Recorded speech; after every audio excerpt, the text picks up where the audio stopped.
Welcome to Mallu ക്യൂളർ. ഞാനൊരു ശോകമൂക അന്തരീക്ഷത്തിലൊന്നും ഈ ഒരു ചാനൽ തുടങ്ങിയതിന് ശേഷം ഒരു വീഡിയോ നമ്മൾ ചെയ്തിട്ടില്ല. ചെയ്യണം എന്നുള്ള മൂഡൊന്നും ഇല്ല. പക്ഷെ ചെയ്തില്ലെങ്കിൽ മോശമല്ലേ? നമ്മൾ ജയിക്കുമ്പോൾ വീഡിയോ ചെയ്യുകയും തോക്കുമ്പോൾ ചെയ്യാതിരിക്കുന്നു പറഞ്ഞു കഴിഞ്ഞാൽ അത്ര മോശം പരിപാടി വേറില്ല. വല്ലാത്തൊരവസ്ഥയായിപ്പോയി. മാച്ച് നോക്കുമ്പോൾ 2 ലെഗും കൂടി 7-6 എന്ന് പറയുന്ന ഒരു സ്കോറിലാണ് അവസാനിച്ചത്. ഒരു UCL ഓൾ ടൈമർ എന്നൊക്കെ നമുക്ക് പറയാം. എക്കാലത്തെയും ബെസ്റ്റ് UCL മാച്ചുകളിലൊന്ന്, അല്ലെങ്കിൽ നോക്കൗട്ട് മാച്ചുകളിലൊന്ന്. അപ്പോൾ റിസൾട്ട് എന്ന് പറയുമ്പോൾ ഫസ്റ്റ് ഹാഫിൽ അവർ 2 അടിച്ചു. അപ്പോൾ നമ്മൾ സെക്കൻഡ് ഹാഫിലേക്ക് വരുന്ന സമയത്ത് ഒരു ചെറിയ ഹോപ്പ് ഉണ്ട്.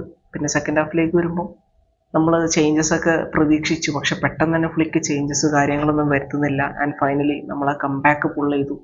3-2 കംബാക്ക്. റാഫീഞ്ഞിൻ്റെ ഗോളിലൂടെയാണ് നമ്മൾ ആ കംബാക്ക് കംപ്ലീറ്റ് ചെയ്യുന്നത്. എന്നിട്ട് മത്സരം അവസാനിക്കാൻ നേരത്ത് നമ്മൾ ഗോൾ കൺസീഡ് ചെയ്തു. അത് വല്ലാത്തൊരു കൺസീഡിങ് ആയിപ്പോയി. അസർബിയാണ് സ്കോർ ചെയ്തത്.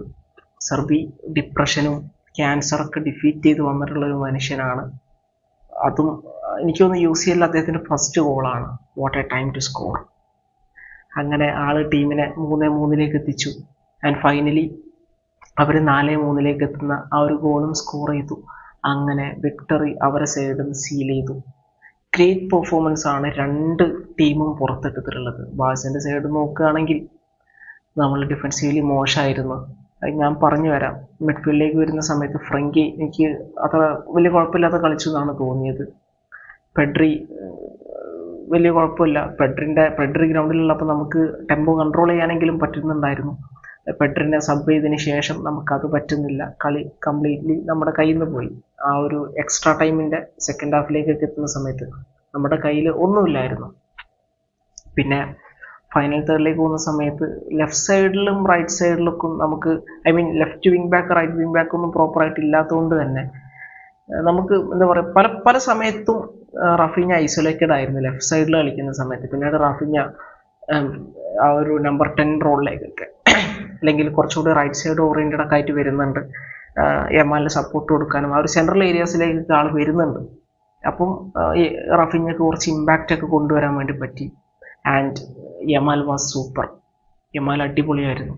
യമാൽ ഒരു എന്താ പറയുക, UCL one of the best individual performance ആണ് ആൾ പുറത്തെടുത്തത്. സ്കോർ ചെയ്യാനൊന്നും പറ്റിയിട്ടില്ലെങ്കിൽ പോലും മടുത്തു പോയിട്ടുണ്ടാവും ഇന്ററിൻ്റെ ഡിഫൻഡേഴ്സിന്. അങ്ങനത്തെ പെർഫോമൻസ് യമാൽ കാഴ്ചവെച്ചു. പക്ഷെ എന്താണ്, നമ്മൾ തോറ്റു. അപ്പം അത് തന്നെ എനിക്ക് ഒരാളെ കുറിച്ച് എടുത്ത് പറയേണ്ടതായിട്ടുണ്ട്. അത് ആരെ കുറിച്ചാണെന്ന് വെച്ച് കഴിഞ്ഞാൽ അറാഹോനെ കുറിച്ചാണ്. എന്താണ്, അറാഹോ മാച്ചിന് ശേഷം ഇൻ്റർവ്യൂവിൽ ഒരു കമൻറ്റ് നടത്തിയിട്ടുണ്ട്. 3-3 പോകുന്ന ഗോളിന് അവിടെ ആരെത്തിയിട്ടില്ല എന്നാണ് പറയുന്നത്.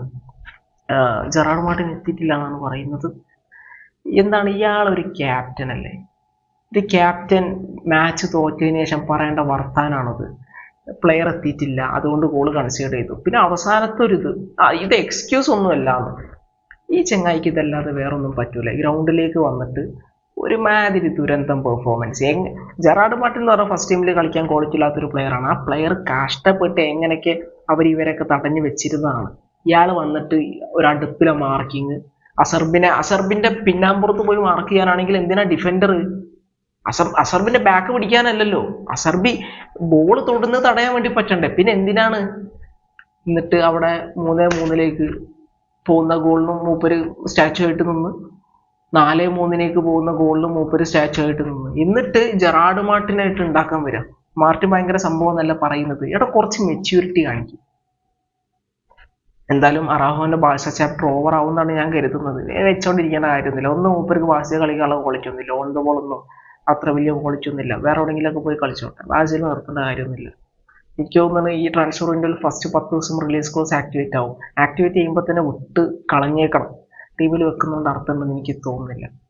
എസ്പെഷ്യലി ഈ ഫ്ലിക്കിന്റെ പിള്ളേരുടെ കൂടെ ഈ ചങ്ങായി ഇമാതിരി തൊലിഞ്ഞ ഡയലോഗ് അടിച്ചിട്ട് നിൽക്കേണ്ട കാര്യമൊന്നുമില്ല. അതാണ് എൻ്റെ ഒരു ഒപ്പീനിയൻ. നല്ല പെർഫോമൻസ് ആണ്, നല്ല ആറ്റിറ്റ്യൂഡ് ആണെങ്കിൽ നമ്മൾ നല്ലത് പറയും. പറഞ്ഞിട്ടുണ്ട്. വിമർശിച്ചവരെ നമ്മൾ പിന്നീട് മാറ്റി നല്ലത് പറഞ്ഞിട്ടുണ്ട്. പക്ഷെ ചെങ്ങായി ഇങ്ങനത്തെ കമൻ്റൊക്കെ അടിക്കേണ്ട കാര്യമുണ്ടോ? ഒരു കാര്യമില്ല. പിന്നെ നമ്മൾ നോക്കുകയാണെങ്കിൽ റൈറ്റിൽ റിക്ക സ്റ്റാർട്ട് ചെയ്തത് കുഴപ്പമില്ലാണ്ടൊക്കെ കളിച്ചു. റിക്കിനെ പിൻവലിച്ച് എന്തിനാണ് അവിടെ ഹെക്ടർ ഫോർട്ടിനെ കൊണ്ടുവന്നത് എനിക്ക് മനസ്സിലായില്ല. ഹെക്ടർ ഫോർട്ട് വന്നിട്ട് ഒരുമാതിരി തൊലിഞ്ഞ കളി. ഇപ്പുറത്ത് നോക്കുകയാണെങ്കിൽ ജെറാർഡ് മാർട്ടിൻ ഒരുപാട് മിസ്റ്റേക്ക് വരുത്തുന്നുണ്ട്. ആളുടെ പാസ് ഒന്നും പ്രോപ്പർ അല്ല. പിന്നെ അങ്ങനെയൊക്കെ ആയിരുന്നു ഫസ്റ്റ് ഹാഫിൽ. സെക്കൻഡ് ഹാഫിലേക്ക് എത്തുന്ന സമയത്ത് 2 ഗെയിം ചേഞ്ചിങ് അസിസ്റ്റ് ആള് പ്രൊവൈഡ് ചെയ്തു. സംഭവം ആള് എന്താ പറയുക, ആ ഒരു കോൺഫിഡൻസ് ഒക്കെ വീണ്ടെടുത്തിട്ട് ഇവരൊക്കെ ഡംഫ്രീസിനൊക്കെ കണ്ടെയ്ൻ ചെയ്യാൻ വേണ്ടി ശ്രമിക്കുന്നുണ്ട്. പക്ഷെ ആൾക്ക് ആളുടേതായ ലിമിറ്റേഷൻസ് ഉണ്ട്. ആള് ഫസ്റ്റ് ടീമിൽ കളിക്കാൻ ക്വാളിറ്റി ഇല്ലാത്ത പ്ലെയർ ആണ്. പക്ഷെ ആളുടെ ബെസ്റ്റ് കൊടുക്കാൻ ശ്രമിക്കുന്നുണ്ട്. ആളെ തന്നെ മോട്ടിവേറ്റ് ചെയ്യുന്നുണ്ട്. പക്ഷെ ആളുടെ ബെസ്റ്റ് പോരാ നമ്മുടെ ഫസ്റ്റ് ടീമിന്. അതാണ് യാഥാർത്ഥ്യം.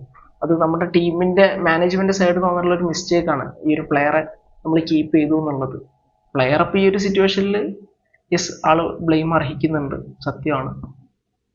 അതാണ്. സോ അതൊക്കെ നമ്മളിവിടെ മിസ് ചെയ്തത് കൂണ്ടനെയും അതുപോലെ തന്നെ ബാൾഡനൊക്കെയാണ്. അവരുണ്ടായിരുന്നെങ്കിൽ നമുക്ക് കുറച്ചുകൂടി ബെറ്റർ ആയിട്ട് വിങ്സിൽ കളിക്കാൻ വേണ്ടി പറ്റുമായിരുന്നു. പിന്നെന്ന് പറഞ്ഞു കഴിഞ്ഞാൽ ലെവൻഡോസ്കി ഗ്രൗണ്ടിലേക്ക് വരാൻ ഒരുപാട് ലേറ്റായി. മേ ബി കുറച്ച് നേരത്തെ ആളെ കൊണ്ടുവരായിരുന്നു.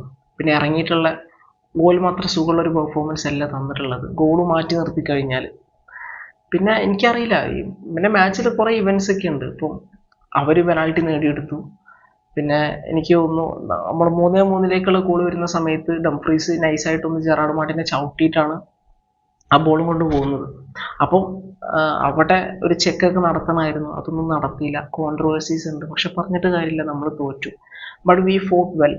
അപ്പോൾ ടോട്ടലി മാച്ചിനെ കുറിച്ച് പറയുകയാണെങ്കിൽ നമ്മൾ തോറ്റെങ്കിൽ പോലും നമ്മൾ തല ഉയർത്തി മടങ്ങേണ്ട രീതിക്കുള്ള ഒരു മാച്ചാണ്. കാരണം we fought till the end. ഇൻസാഗിയുടെ ഇന്ററിനെ കുറിച്ച് നമുക്ക് കുറച്ച് കാര്യങ്ങൾ പറയാം. What a mentality, what a team. എന്താണ് അവരുടെ എനർജി, അവരുടെ പ്രസ്സിങ്, അവരുടെ കോൺഫിഡൻസ് എല്ലാം വേറെ വൈബാണ്. എസ്പെഷ്യലി അവരുടെ സൈഡിൽ നിന്ന് എടുത്തു പറയേണ്ട പെർഫോമേഴ്സ് നസർബി, പിന്നെ ഒന്ന് ഡംഫ്രീസ്, അതുപോലെ തന്നെ എടുത്തു പറയേണ്ടതായിട്ടുള്ളത് സൊമ്മർ. ഇത്ര സേവാണ് സൊമ്മർ നടത്തിയത്. പല സമയത്തും മാച്ച് സൊമ്മർ വേഴ്സസ് യമാലായി മാറുന്നുണ്ട്. അതാണ്. സോ ഗ്രേറ്റ് പെർഫോമൻസ് ആണ് അവരുടെ ടോട്ടലി ടീമിൻ്റെ സൈഡിൽ നിന്ന് കണ്ടിട്ടുണ്ടായിരുന്നത്. ലൗട്ടാരോ നല്ലൊരു ഇമ്പാക്റ്റ് അവിടെ കൊണ്ടുവന്നിട്ടുണ്ട്. അതുപോലെ തുറാം നല്ല ത്രെറ്റ് നമുക്ക് തരുന്നുണ്ടായിരുന്നു. പിന്നെ അവർ യമാലിനെ ഡബിൾ മാർക്ക് ചെയ്യാന്നുള്ള പരിപാടി കുറേയൊക്കെ വിജയകരമായിട്ട് ചില സമയത്തൊക്കെ ചെയ്യുന്നുണ്ട്. പിന്നെ ഈ ഡബിൾ മാർക്കിങ് ഭേദിച്ചാൽ പോലും ഷോട്ട് എടുക്കാനുള്ള ഗ്യാപ്പ് അവർ യമാലിന് കൊടുക്കുന്നുണ്ടായിരുന്നില്ല. ചില സമയത്താണ് ഷോട്ട് എടുക്കുന്നത്, അത് ചിലത് ടാർഗറ്റിൽ പോകുന്നുണ്ട്, ചിലത് സൊമ്മർ വളരെ വിദഗ്ധമായിട്ട് സേവ് ചെയ്യുന്നുണ്ട്. സോ സൊമ്മറിൻ്റെ പെർഫോമൻസ് ഒരു ഗെയിം ചേഞ്ചർ ആയി എന്ന് പറയാം. ആ 93-ാം മിനിറ്റിലെ ചാൻസ് ഒക്കെ ശരിക്കും യമാൽ സ്കോർ ചെയ്യണമായിരുന്നു. യമാൽ ഫിനിഷിങ് ഇനിയും ഇമ്പ്രൂവ് ചെയ്യേണ്ടതായിട്ടുണ്ട്.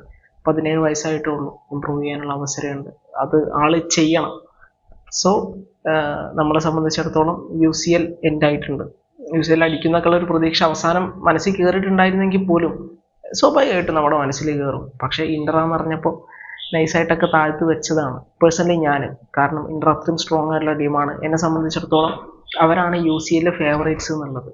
ആൻഡ് സ്റ്റിൽ അവർ ഫേവറേറ്റ്സ് ആയിട്ട് ഫൈനലിലേക്ക് കടന്നു. നമ്മളെ സംബന്ധിച്ചിടത്തോളം കുഴപ്പമില്ല. നമ്മൾ ആ ഒരു കംബാക്ക് ഒക്കെ പുൾ ചെയ്തു, ഫൈനലി ബോട്ടിൽ ചെയ്തു. It's okay. We will be back. Visca Barca.